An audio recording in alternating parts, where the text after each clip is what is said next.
A horrible way to start the newscast after a long weekend. We're talking gun violence again. A top concern for many this week after a violent weekend saw 11 people shot on our streets and yet another shooting early this morning. Our Tammy Sutherland's at the scene of this latest shooting. This is in King West. Tammy. Yeah, that's right. We're at King in Portland right now. You can see it's still a very active scene. Police there putting out evidence markers and taking pictures of evidence found here on Portland after the shooting that happened at about 2:40 this morning. A male was shot in either the hip or the leg, somewhere in the lower part of the body. He is expected to survive, and police are now on the hunt for suspects. They have recovered a white SUV that was seen fleeing the area at the time. It has a bullet hole in it, and police do say that the occupants of that vehicle are cooperating with investigators. Now, again, this is just the latest shooting in a series of gunshots and gunfire incidents over the weekend that saw a total of 11 people shot over the weekend itself, 8 of them since Saturday. That includes a double murder that happened not too far from here at Queen and Peter, just outside of Cube nightclub.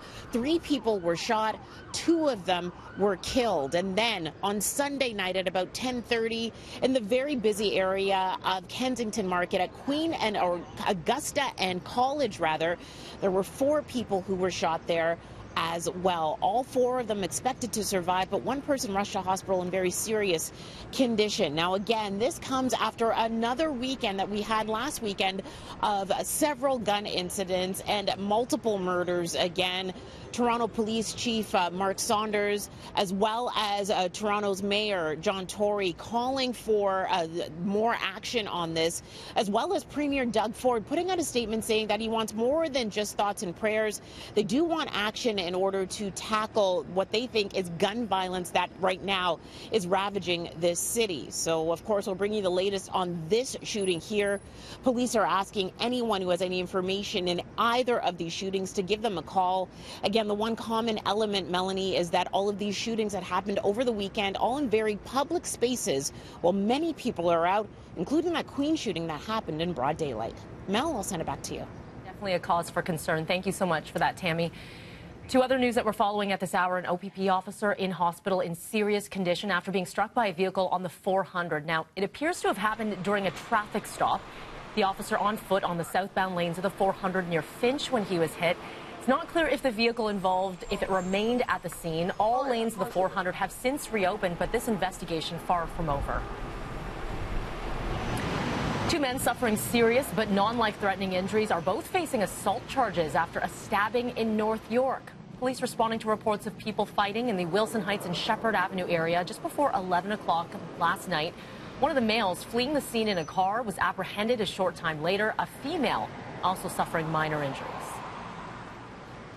Disgraced movie producer Harvey Weinstein now facing new sexual assault charges, ones that could land the 66-year-old in jail for life. The charges stem from an allegation that he forcibly performed a sex act on a woman back in 2006. If he is found guilty of the new charges, he faces a minimum of 10-year jail term and a maximum of life behind bars. Back in May, Weinstein pleading not guilty after being charged with rape in cases of 2 other women. Weinstein's downfall sparked the Me Too movement. As many as 75 women have since come forward claiming wrongdoing by the former movie mogul. Well, Prime Minister Justin Trudeau on the weekend denying any claims that he groped a female reporter 18 years ago while at a BC fundraiser. Trudeau says he remembers the event clearly and that he couldn't recall, quote, any negative interactions at all. The newspaper the unidentified reporter worked for at the time claimed that Trudeau apologized for his actions. This is the first time since the incident that the PM has commented directly on the allegations. Trudeau has been a champion of women's rights. 4 MPs have resigned or been kicked out of caucus because of sexual misconduct claims since Trudeau has been Liberal leader. Well, Mexico's incoming new president says he wants to build a stronger relationship with the U.S. and is a strong supporter of getting a new NAFTA deal done. The leftist Andres Manuel Lopez Obrador won the Mexican vote in a landslide on the weekend. He has since had a half-hour phone conversation with President Trump, promising better relations with the U.S. The Mexican president-elect had blasted Trump on the election trail, critical of his family separation policy. Canada, the U.S. and Mexico are in the midst of trying to reach a new NAFTA deal, but it may be a while before it's done.